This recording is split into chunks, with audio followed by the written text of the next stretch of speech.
totoong tao to, yung mga post ito, laging nakakatawa. Nakakaaliw. That's good. Yeah. Pero hindi ko to masyadong hindi kami close.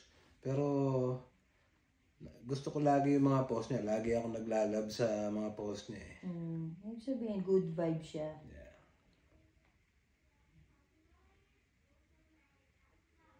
Lakas oh. Lakas talaga yan. Eto. Itong taon to. Sa tingin ko, in-unfollow ako nito eh. Ba't mo naman nasabi in-unfollow ko? Eh, paano? Simulat sa pool, naging friends kami dito. Lahat ng post ko, noon pa man hanggang ngayon, never nag-react to eh. Never nag-like, never nag-comment sa mga post ko. Baka naman hindi lang active. Merong mga ganon, may Facebook account pero Di active? hindi active. Hindi. Kausap ko in person. Sasabihin ko, nakita mo ba yung post ko? Sabihin, ay hindi eh. Yung parang walang kaalam-alam sa post ko. Tapos makikita ko sa ibang post, panayang comment, panayang react. So ano lang ibig sabihin nun? Ay, baka ayaw niya mag-react sa mga post mo. Ibig sabihin nun, in-unfollow ako. Biro mo, saya-saya ng mga post ko. Ayaw niya makita yung masaya. Anong gusto niya makita? Yung mga madrama, saka yung mga galit. Ikaw naman, syempre, merong mga ganun talaga eh. Diyan sila nag-e-express sa social media ng kanilang mga emotions. Ba't ko pa ba pinapalo to? Alam ko naman in-unfollow ko na. Teka nga, i-unfollow ko. Uy, ano ka ba? Huwag mo naman i-unfollow. Grabe ka naman. Eh, ganun talaga. Pag ina-unfollow ako, unfollow ko rin. Gumaganti ka pa. Oo, syempre, Mas maganda sana kung i-unfriend na lang ako. At least, baka ma-appreciate ko pa yun dahil totoong tao siya.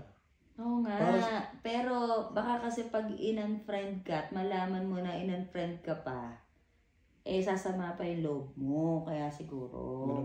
Parang mas nakakasama ng loob yung hindi nagko-comment, hindi nagla-like man lang sa mga post choice nila yon, choice niya yon kung magla-like o comment sila o siya sa ano mo. You have a point, kasi nga ako rin naman nag-unfollow. Kita mo ikaw. Sabi ganyan gawain mo pala. Katulad ni parang Jay. Oh. Nakikita mo ba lagi yung mga post niya? Paano hindi ko makikita? Araw-araw nagpo-post yun. Exactly. Kaya in-unfollow ko yun. Paano ako mag-post? 5, 6 yata sa isang araw eh.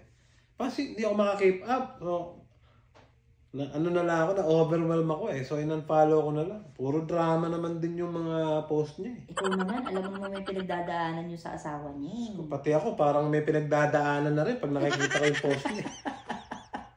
O yan, katulad niya, may reason ka kung bakit in-unfollow mo si parang Jay. Dahil madrama. Yung sa akin, puro masaya eh. Wala akong post na na hindi maganda. Malay mo hindi natutuwa sa post mo. Ikaw naman. Nakakatawa nga yung mga post ko. Ba't di matutuwa?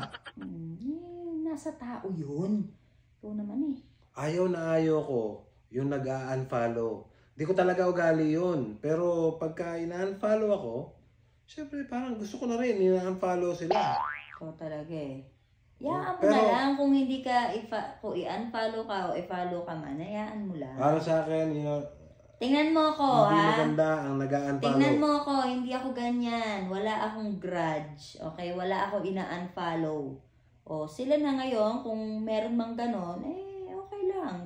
Choice naman nila yun eh. Actually, ako din naman hindi talaga ako mahilig mag-unfollow. Wala sa vocabulary ko ang nag-unfollow talaga ng mga friends ko. Di maganda yun. Di magandang example yun. Hindi maganda yun. Kaya, mag-move on ka na dyan. Tumigil ka na. Aba?